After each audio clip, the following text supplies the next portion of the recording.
Hello. It is, I think, May 16th. And I, as promised, I'm going to start reading The Levels of Human Consciousness. This is the most phenomenal thing I've read, Power versus Force by David Hawkins. Highly suggested to read. So the ways the various levels of human consciousness express themselves are profound and far-reaching. I'm reading from chapter 4. Their effects are both gross and subtle. All levels below 200, and I'm going to go through the scale. All levels below 200 are destructive of life in both the individual and society at large. In contrast, all levels above 200 hertz are constructive expressions of power. The decisive level of 200 is the fulcrum that divides the general areas of force or falsehood from power or truth.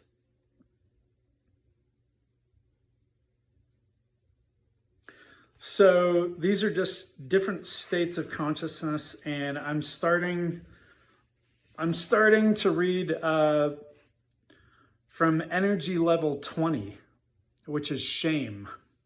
And shame, you can Google. You can do a Google search for the Map of Consciousness by David Hawkins. I mean, I could show you the pages that it's on, but it doesn't do it justice. So I suggest you do a Google search and look it up. So the level of shame at energy level 20 is perilously proximate to death, which may be chosen out of shame as conscious suicide, or more subtly elected by failure to take steps to prolong life, as in passive suicide. Death by avoidable accident is common. We all have some awareness of the pain of losing face, becoming discredited, or feeling like a non-person. So I thought about actually what the Chinese government is doing with their citizens. From what I hear, if a person is deep in debt, or their social credit score is unacceptable to the government, they literally become a non-person, and they're just living on the streets. In shame, people hang their heads and slink away, wishing they were invisible. Banishment is a traditional accompaniment of shame, and in the primitive societies from which we all originate, banishment is equivalent to death. And I never knew that before. I used to just think, what's the big deal? Banishment, you just, travel to a different country or something. So early life experiences such as sexual abuse, which lead to shame, warp the personality often for a lifetime, unless these issues are resolved by therapy. Shame, as Freud determined, produces neurosis. It is destructive to emotional and psychological health, and as a consequence of low self-esteem, makes one prone to the development of physical illness. The shame-based personality is shy, withdrawn, and introverted. Shame is also used as a tool of cruelty, and its victims often become cruel themselves. Shamed children are cruel to animals and cruel to each other. The behavior of people whose consciousness level is only in the 20s is dangerous. They are prone to hallucinations of an accusatory nature, as well as paranoia. Some become psychotic or commit bizarre crimes. Some shame-based individuals compensate by perfectionism and rigidity, and often become driven and intolerant. Notorious examples of this are the moral extremists who form vigilante groups, projecting their own unconscious shame onto others whom they then feel justified in righteously attacking or killing. Serial killers have often acted out of sexual moralism, with the justification of punishing so-called bad women. Because it pulls down the whole level of one's personality, shame results in a vulnerability to the other negative emotions, and therefore often produces false pride, anger, and guilt. And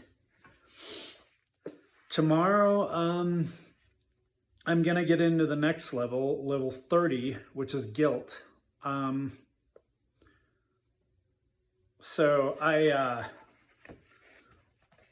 According to, where is it? So according to the map of consciousness, which again, you can do a Google search and find it. So according to the map of consciousness, there's these different categories. The God view, life view, level, obviously. Log, emotion, and process. So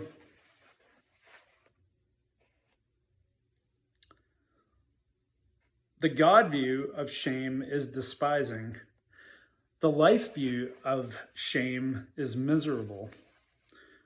The emotion that's associated with it is humiliation.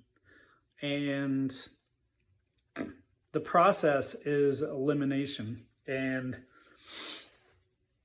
I have yet to get into the explanation of these different categories, but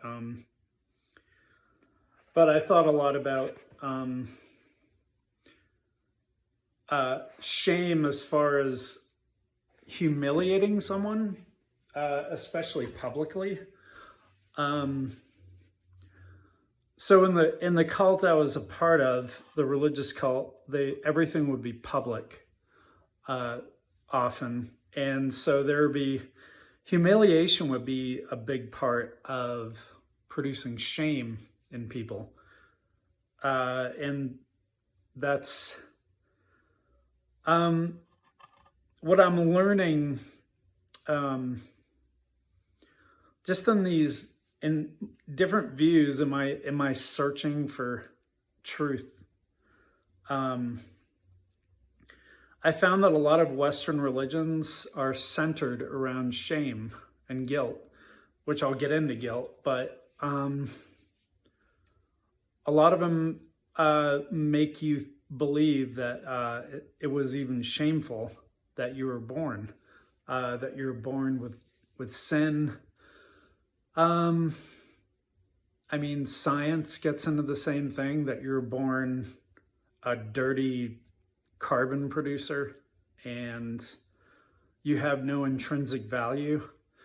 And all these things, all these low consciousness levels, they make a person feel just like dirt. And the higher levels of consciousness, you lift out of that and you start seeing your own worth as a human being.